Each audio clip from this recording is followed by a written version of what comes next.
नमस्कार। एक 30 वर्षीय युवती की कुंडली हमारे सामने है। 23 जुलाई 1990 प्रातः 5 बजे इनका जन्म हुआ। ये कुंडली मिथुन लगन और कर्क राशि की एक कुंडली है।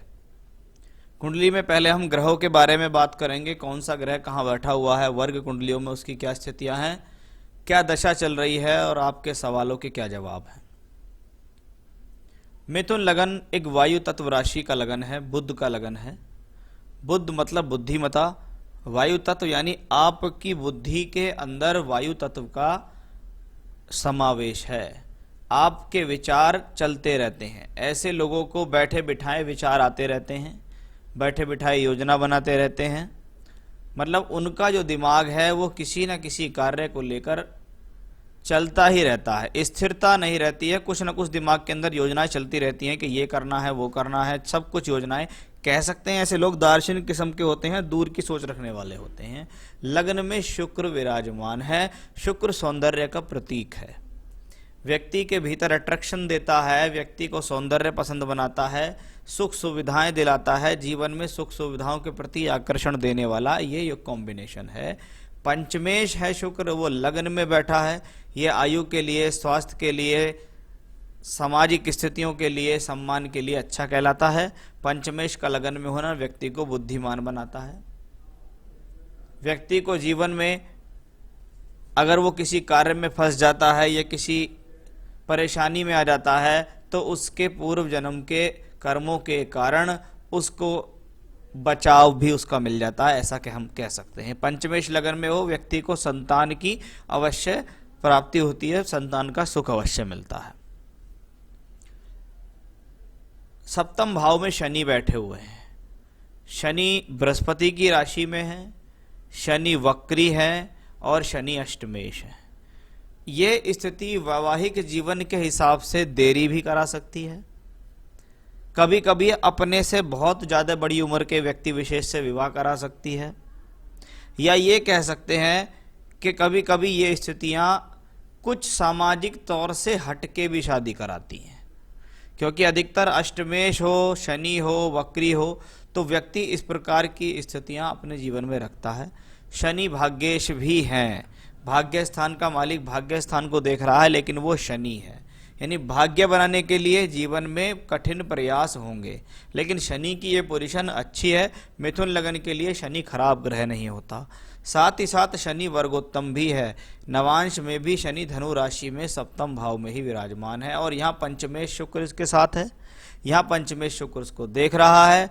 ये कॉम्बिनेशन जानकारी में विवाह, प्रेम संबंध, अट्रैक्शंस आदि आपको जीवन में अवश्य देगा।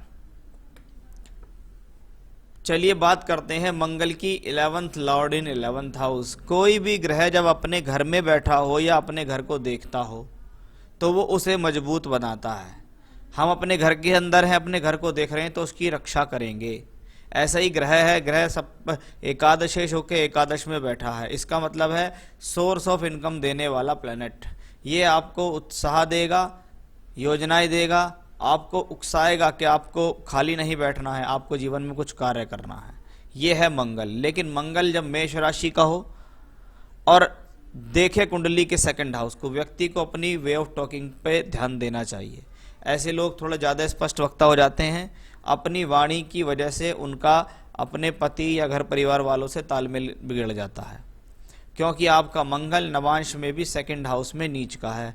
यहाँ वो सेकंड हाउस को देख रहा है, यहाँ वो सेकंड हाउस को में बैठा हुआ है, तो वो स्थिति यहाँ दिखाई दे रही है। वैसे मंगल की पोजीशन अपने आप में बेहतर है। अब बात करते हैं कुंडली के सेकंड हाउस। सबसे ज़्यादा जो स्थितियाँ हैं वो सेकंड हाउस की, कि कुंडली खुलते ही 5 ग्रहों का समावेश सेकंड हाउस में है।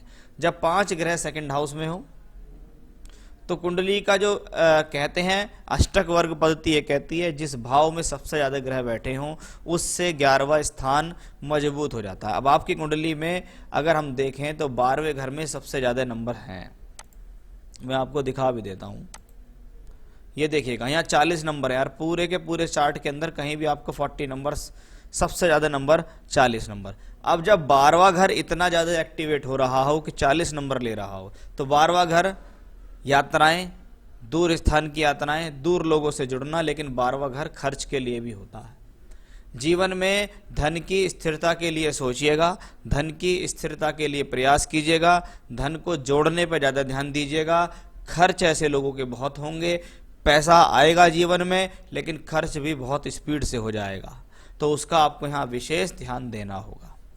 बृहस्पति सप्तमेश दशमेश होके सेकंड हाउस में बैठा है, सप्तम भाव में शनि है, सप्तमेश अपने से अष्टम में गया है, पति के साथ वैचारिक मतभेदता देने में सक्षम है, एक बात।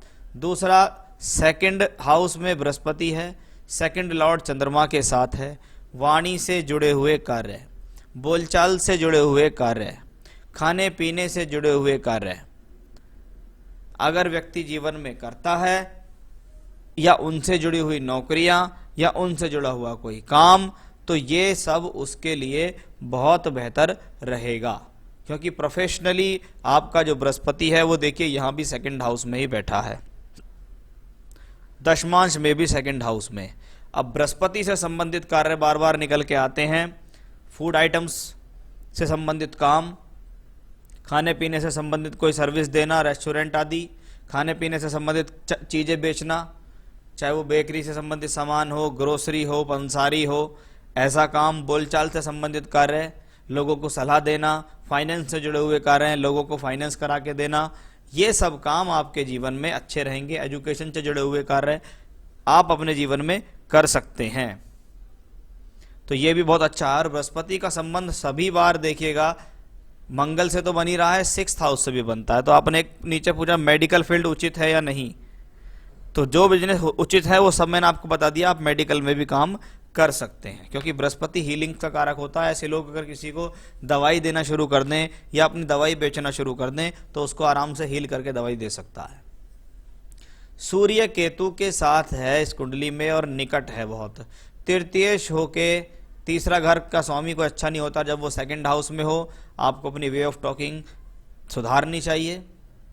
रूड अगर आपके अंदर स्वभाव है रूड वाला, क्योंकि ऐसे प्लैनेट्स व्यक्ति को लगता है सामने वाले को बात करते हुए कहीं ऐसा ना हो कि हमें कुछ ये कह दे, क्योंकि स्पष्ट वक्ता वाली स्थितियां लोगों के बीच में आ जाती हैं। और सूर्य के साथ केतु हो तो सूर्य को दोष लगता है।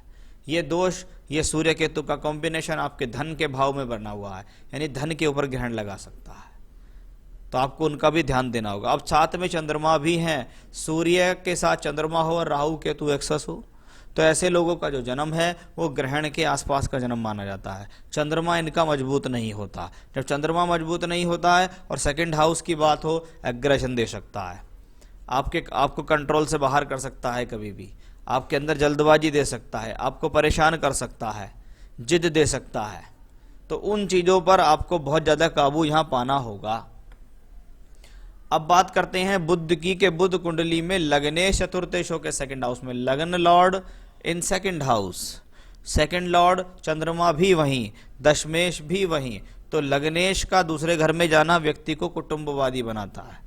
व्यक्ति कैसा भी है लेकिन अपने घर परिवार को चाहने वाला, घर परिवार को प्रेम करने वाला होता है। लग्नेश दूसरे घर में हो, आप अपनी बोलचाल से जीवन में पैसा कमाएंगे, आप लोगों को इम्प्रेस करके जीवन में पैसा कमाएंगे। भूमि, जमीन, जायदाद, वाहन आदि का सुख देने वाला भी ये ग्रह दिखाई देता है। तो कुंडली में प्लैनेटरी पोजीशन अपने आप में काफ़ी ठीक ठाक मुझे यहाँ दिखाई दी है। वर्ग कुंडलियों में भी स्थितियाँ ठीक हैं। नवांश में भी देखेगा सप्तमेश जो बृहस्पति है वो यहाँ पर सेकंड हाउस में नीच के मंगल के साथ है, तो पति के साथ कभी भी आर्गूमेंट्स कराने का एक कॉम्बिनेशन है, लेकिन अभी तक ऐसा योग नहीं दिखाई दिया कि जो सेपरेशन करा दे, डाइवोर्स करा दे या बहुत बड़ी प्रॉब्लम क्रिएट कर दे। शुक्र की महादशा आपको चल रही है। शुक्र कौन है? शुक्र पंचमेश होके लगन में भाग्य शनि के साथ, यानी शुक्र की दशा आपको जीवन में धन देगी, ये पहली बात है। अब वो धन कैसे मिलेगा उसके लिए बताते हैं हम दशमांश के। दशमांश में शुक्र की महादशा है, शुक्र 8th हाउस में, साथ में कौन है? शनि। अब शुक्र शनि का राजयोग तो बनता है लेकिन वो अष्टम में बनता है। अड़चनों के साथ धन मिलेगा, पैसा कभी रुक जाएगा, कभी फंस जाएगा, फिर वो बाद में निकल के आएगा, वो चीज़ें यहाँ दिखाई देती है। क्योंकि बृहस्पति का भी रोल इसमें दिखाई देता है, तो आप जीवन में अच्छा खासा पैसा तो कमाएंगे, लेकिन एक तो ध्यान रखना होगा धन संचय पे कि पैसा कैसे जोड़ूं, पैसा कैसे इकट्ठे करूं, फालतू की बात ना करूं, फालतू का धन खर्च ना करूं, अपने काम से काम रखूं। जितनी ज़्यादा इन चीज़ों पर ध्यान दोगे आपको अच्छा रहेगा। दशा चल रही है आपको सितंबर 20 से सितंबर 23 शुक्र में राहु। राहु में शुक्र हो या शुक्र में राहु हो, व्यक्ति को जिस प्रकार के सपने दिखाई देते हैं कायदे में उसके साथ ऐसा होता नहीं है। ये वो ग्रह है जो आपको स्वप्न दिखाएगा, ये वो ग्रह है जो आपको लगेगा कि अब तो जीवन में बहुत बड़ा कुछ हो सकता है, लेकिन आप बहुत ज़्यादा समझ जाइएगा कि ये समय मैं कह सकता हूँ आपके लिए नुकसान का समय है। ये आपको एक ही झटका लगाएगा और वो एक ही झटका आपको प्रॉब्लम में ला सकता है। क्यों कह रहा हूँ ऐसा कि शुक्र भले ही लगन में लेकिन राहु अष्टम में, नवांश में देखिएगा तो राहु द्वादश में, दशमांश में देखिएगा तो राहु द्वादश में। अब जब ग्रह सब जगह 6, 8, 12, 6, 8, 12 में दिखाई दे रहा हो तो समझ लीजिए उसकी दशा आपको झटका देगी। आपको फाइनेंशियली मजबूत रहना है, किसी प्रकार का गलत निर्णय नहीं लेना है, कहीं अपने पैसे को फंसाना नहीं है, कहीं पैसे को बिना बात की इन्वेस्ट नहीं करना है, किसी प्रकार के बिजनेस में पैसा नहीं लगाना है। अगर नौकरी करते हैं तो चुपचाप नौकरी करते रहिएगा, क्योंकि ये वो समय है जिसमें आपको कोई सरकारी नौकरी नहीं मिलनी। करियर के हिसाब से ठीक है, नौकरी चलती रहेगी, लेकिन नौकरी में उठापटक कभी भी आ सकती है। ऐसी दशाओं में मैंने बहुत दशा अभी तक बहुत सारी कुंडली देखने के मिली है मुझे बहुत जल्दी में, जब से ये कोविड चला है ऐसी दशाओं में लोगों की अच्छी अच्छी खासी नौकरियां चली गई। तो वो प्रॉब्लम आपके चार्ट में दिखती है। सितंबर 2023 तक की दशा है, बड़े धैर्य से काम चलना होगा। कोई नौकरी चेंज मत करना, कोई नौकरी बदलाव का मत करना, जहाँ काम कर रहे हैं वहाँ करते रहना। गवर्नमेंट जॉब के चांस मुझे यहाँ नहीं दिखाई दे रहे हैं। करियर के बारे में आपने पूछा है, अभी तो मैं आपका करियर 2023 के सितंबर तक स्ट्रगल भरा ही कहूँगा, क्योंकि जब शुक्र में बृहस्पति आएगी सितंबर 23 से तब आपके जीवन में बड़ी अच्छी दशा होगी। वो अभी का समय तो संघर्ष वाला समय है। आपने पूछा लाइफ टाइम कितना कमा पाऊंगी, ज्योतिष में ऐसे सवालों के जवाब नहीं होते कि कौन कितना कमा पाएगा। हाँ ये बात है कि क्या कमा पाओगे या नहीं, क्या कुंडली में अच्छे धन योग हैं या नहीं है। हाँ कुंडली में अच्छे धन योग हैं और व्यक्ति जीवन में अच्छा पैसा कमाएगा भी। पारिवारिक जीवन कैसा रहेगा, पति और बच्चों के साथ संबंध कैसे रहेंगे, वो भी मैंने आपको बता दिया कि हस्बैंड के साथ आपके संबंध कैसे रहने वाले हैं। बच्चों से रिलेटेड आपको कोई प्रॉब्लम नहीं है, बच्चे आपके सहयोगी हैं, बच्चे आपका सहयोग अवश्य देंगे। अपना खुद का घर कब तक ले पाऊंगी, जीवन ऐसे ही संघर्षों से भरा रहेगा या कब तक चिंता मत हो पाऊंगी। सितंबर 23 तक अभी चिंताएं रहेंगी, बहुत सावधानी से चलना, जल्दबाजी मत करना, अपने पैसे को बचा के चलना, नहीं तो अच्छा खासा नुकसान हो जाएगा। अपना घर कब तक, जब शुक्र में बुध की दशा आएगी, जब आपके सहयोग से जुलाई 29 से मई 32 के बीच जब शुक्र की महादशा में बुध की अंतर्दशा होगी, तब आपके सहयोग से, आपके भाग्य से मकान का योग दिखाई देता है। संतानों के बारे में बताएं कितनी और कैसी होंगी, संतान जीवन में क्या करने वाली है, कितनी तरक्की करने वाली है, वो सब संतान की कुंडलियों से पता लगता है। आपकी कुंडली से संतान योग दिखाई देता है। एक बात हो सकता है आपको जीवन में मिसकैरेजेस भी हों और सर्जरी से भी संतान की प्राप्ति हो, क्योंकि यहाँ तो मुझे मैक्सिमम 2 संतान के योग ही दिखाई देते हैं। लेकिन संतान में यहाँ देखिएगा कि पंचमेश मंगल सप्तांश कुंडली में नीच का होके बैठा हुआ है और बृहस्पति भी आपका नीच का हुआ है। इसका मतलब है संतान का सुख तो है, लेकिन वो सुख मिसकैरेज के बाद संतान हो सकती है, संतान होने के बाद आपको मिसकैरेज का सामना करना पड़ सकता है, सर्जरी आदि से संतान की संभावना दिखाई दे रही है। जॉब के साथ कोई साइड बिजनेस करना चाहिए या नहीं, बिल्कुल नहीं करना चाहिए। अभी कम से कम 2023 तक कुछ नहीं करना चाहिए, लेकिन हाँ जो जो कार्य मैंने आपको बताए हैं वो काम आप जीवन में कर सकते हैं, लेकिन 2023 के बाद, उससे पहले एक भी रुपया नहीं लगाना बिजनेस में। तो ये तो आपके हॉरोस्कोप का एनालिसिस, आपके सवालों के जवाब, आने वाली दशाएं, क्योंकि मुझे सितंबर 23 से मई 26 जो शुक्र में बृहस्पति का पीरियड है वो आपके जीवन में बहुत बढ़िया दिखाई देता है, उसमें आप बहुत अच्छा पैसा कमाएंगे। करना क्या चाहिए ऐसे में, जब शुक्र भी चले राहु भी चले, 2 पूजा अपने नित्य जीवन में डाल लीजिए, उसके अलावा कोई पूजा नहीं बताऊंगा। पहली पूजा, आप रोजाना श्री सूक्तम का पाठ करेंगी। श्री सूक्तम का पाठ करें, देवी कवच का पाठ करें। माता लक्ष्मी का श्री सूक्तम, माता वैष्णो का देवी कवच। ये देवी कवच आपको दुर्गा सप्तशती में मिलेगा और श्री सूक्तम आप गूगल वगैरह से सर्च कर सकते हैं, वहाँ आपको मिल जाएगा। तो श्री सूक्तम के साथ देवी कवच का पाठ करें और बजरंग बाण का पाठ करें। ये तो थी आपकी पूजा जो आपको करनी है। दूसरा, आप कौन सा स्टोन पहन सकते हैं? मेरे हिसाब से आप डबल फायर ऑस्ट्रेलियन ओपल पहनिएगा। इथोपियन ओपल या अन्य कोई ओपल नहीं पहनना है, ऑस्ट्रेलियन ओपल पहनना है, फायर ओपल पहनना है, अच्छी क्वालिटी का ओपल पहनना है, राइट हैंड की इंडेक्स फिंगर में पहनना है, क्योंकि आप वर्किंग लेडी हैं। तो वो आपकी प्रोफेशनल लाइफ के लिए बहुत अच्छा रहने वाला है, धन के लिए, आकर्षण के लिए अच्छा रहने वाला स्टोन रहेगा। आप चाहें तो सर्टिफाइड स्टोन मुझसे प्राप्त कर सकते हैं, मैं आपको दिखा सकता हूं और रिंग बना के आपके एड्रेस तक प्रोवाइड भी करा सकता हूं। तो ये था आपके हॉरोस्कोप का एनालिसिस, सवालों के जवाब और उपाय। धैर्य रखिएगा, बड़े हिसाब से चलना होगा। अभी आपके जीवन में संघर्ष भी है और ये दशाएं ज़्यादातर ये कहती हैं कि भैया गलतियों से बचो। जीवन में बहुत मौके आएंगे, ऐसा ही नहीं है कि आज ही अमीर होना, बहुत मौके आएंगे जीवन में, लेकिन ये दशाएं अधिकतर व्यक्ति को गलती कराकर नुकसान कराती हैं। तो ध्यान रखिएगा आप अपना। नमस्कार।